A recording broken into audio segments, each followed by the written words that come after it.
Good evening and welcome to the first episode of the Bruno Family Christmas.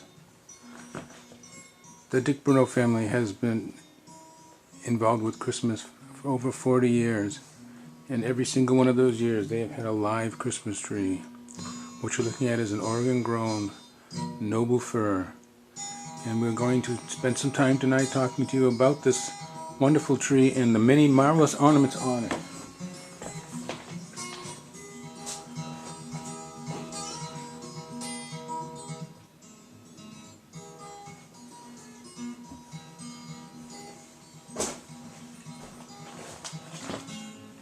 Now, while this tree is very much like many of the trees we've had over the years, this Christmas was an unusual Christmas for the Brunos. All the Dick Bruno family was here. Steve, Susan, Miles, and Eleanor. And that's the first time we've ever done this together. Now this particular tree, as I mentioned, is a native-grown Oregon noble fir. When Miles arrived, we put him in charge of taking care of the tree. He did a wonderful job of watering the tree, and it really looks pretty good right now. There was some problem there for a couple of days when things started to turn rather strange colors of brown and purple. We asked Miles what was going on. He said he didn't know. We later discovered a box of rat pellets in the toy box that Eleanor was using. We said to Miles, What is she doing with those rat pellets? He said, I think she's trying to grow new rats from them, Dad. She plants them out in the garden. Well, we finally got rid of the rat pellets, and the tree came back again to life. I'm going to show you some close-ups now of the ornaments, and we're going to talk about these ornaments and how they relate to the Bruno family Christmas.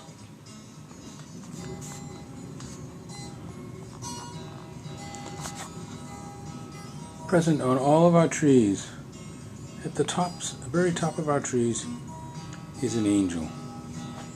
Angels can only be found in Christian and in the Muslim faiths. They are unique creatures, and they were the ones, of course, who announced the birth of Jesus, and maybe involved a little earlier than that, in fact.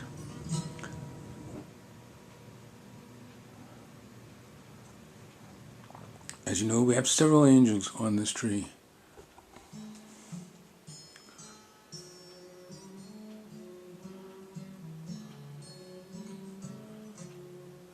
There also is a couple of Hanukkah ornaments on this tree. We're not quite sure how they got on there, but they must be playing a role in Christmas, because they wouldn't be on the tree if they didn't.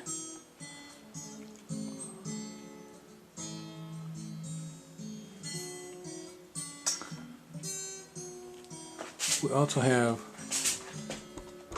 several little drummer boys.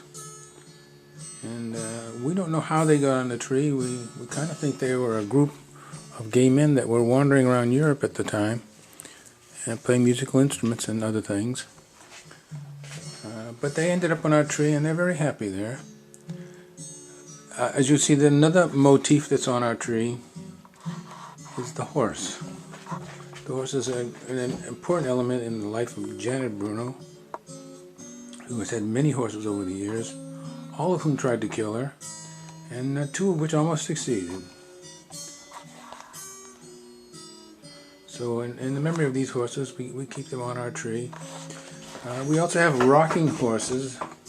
We tried to persuade Janet many years ago to switch to rocking horses. We told her they were a lot safer, but she didn't believe us until it almost happened to her.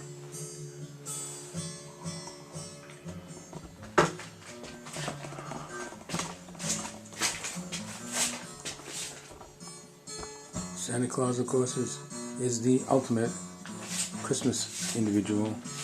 He represents all of Christmas, particularly the wholesale consumer buying aspect of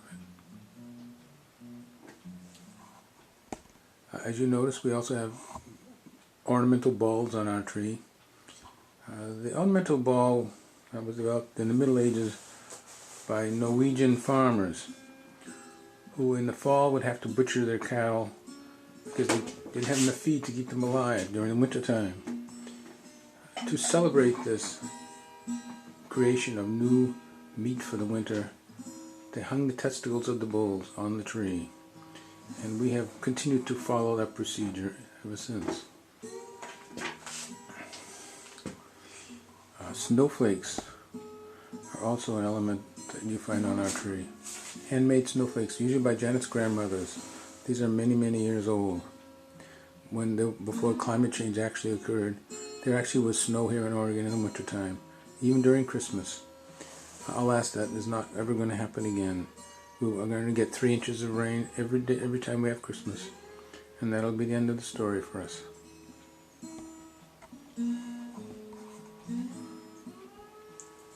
Our dogs have always been involved with Christmas as well. And here you see 2 halves of the Bruno bone that we traditionally give our dogs every Christmas.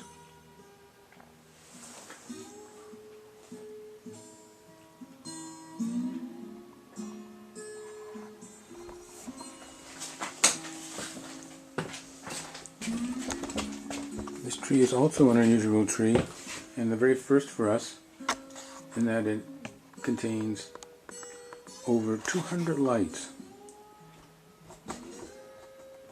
For the first time in many a year, we were able to afford to buy more lights for our tree. There was always a dark side to the Bruno tree, the side where there were no lights. But we have managed to get around that dark side now and improve on the Christmas tree by adding another 100 lights to it.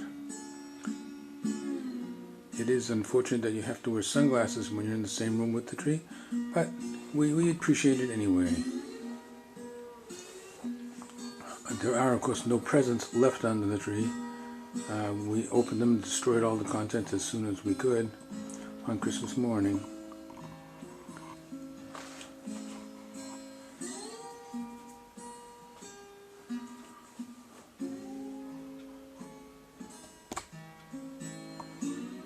The many, many handmade ornaments on this tree add a rich flavor to our life with the Christmas tree in our home. They are made by our friends and relatives, and there are many, many of them that we have known over the years. And this is our way of remembering these friends and relatives. Well, we'll come to the end of our presentation here on the Bruno family Christmas tree. We hope you have enjoyed it. Goodbye.